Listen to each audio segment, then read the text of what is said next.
The color is Barley, the company Benjamin Moore. This is Hue Review, so let's review. I'm James, and the way I like to review paint colors is to give you its vibe, its versatility aspect, and then I'll give you my verdict as to whether I would use this color in my home. And regardless, I'll show you how I would use it in said theoretical situation. Interior design and colors are constantly changing. There's a cyclical nature to them, but I feel like every time we get somewhere that is maybe a bit familiar, it's never going to be exactly the same as it was before. There isn't a carbon copy implementation with certain colors that were maybe popular 20 years ago that are coming back now. And I think Barley is a good example of that. Today's sponsor is us. ThePaintPeople.com is your go-to destination for quality paint and paint supplies. One of our standout features is our ability to create any color from all major paint brands. And the best part, we deliver across the US and Canada. Visit our website today and discover a world of colors, quality,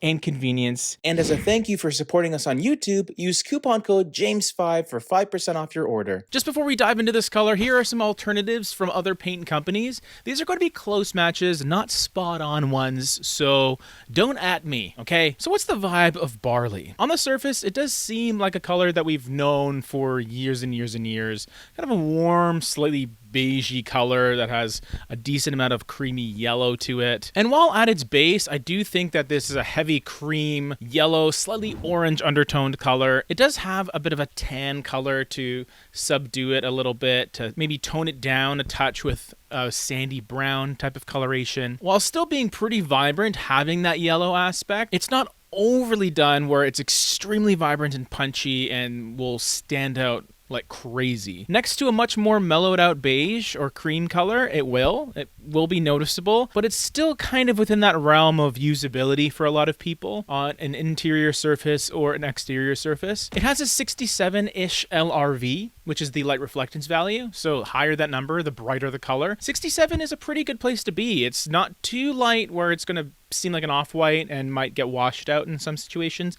but it's also not too dark and rich where it might feel a bit heavy. It's in that lighter mid-tone range, which I think is very, very good, especially as an interior color. Tends to be what most people will gravitate towards just because. The yellow undertone will be a little polarizing to some because yellow is basically the most energetic color on the color wheel. So to have it as the predominant undertone here, I think can deter some people unless you really want something that has that invigorating feel, which this color tends to have. How versatile is Barley? On the tier list, I would probably put Barley at a C+ versatility. And the reason for that is because of that yellow undertone. Even though it has a tan, sort of sandy brown aspect that keeps it feeling just a little bit muted, very, very slightly.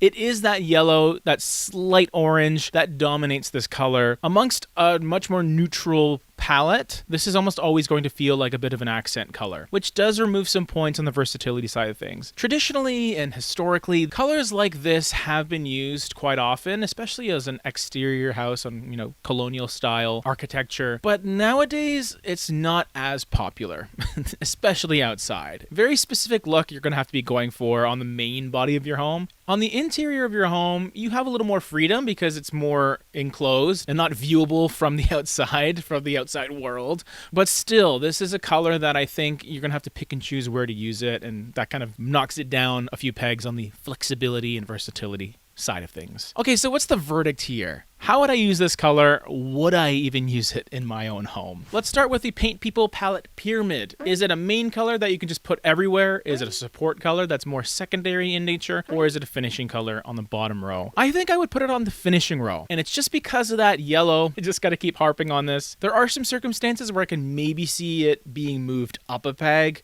onto that support row where you have maybe a couple rooms that are using this color. I think for the most part, this is going to be a color that you'll use in one room, maybe two, maybe as an accent furniture color, not necessarily wall color. So that's how I would use it. But would I? I personally love warm colors, as most of you know, but I think this one's just a bit too warm. I like a little more of a subtle warmth on my walls, a bit of a neutral canvas type of feel. Maybe I'll have a pop of this sort of yellowy color with some of my accessories rather than a wall paint. Oh yeah, just before I go, here are some two similar colors, both lighter and not as light options to kind of go with Barley. As an off-white trim color pairing, I'd probably recommend Cotton Balls just a nice, bright, stark, warm-leaning white. And then another color that's sort of in between the two, I would say America's Heartland would be a great choice. Probably a little more on the yellow side. You have less of that orange undertone present, but I think that they're close enough. They're pretty adjacent on the color wheel. They're kind of neighbors. It just gives you a lighter alternative if you didn't want something quite as rich as Barley. So that's a review. If you want a palette pyramid at the end of this week featuring Barley, you gotta let me know down below. And we have another video right over here.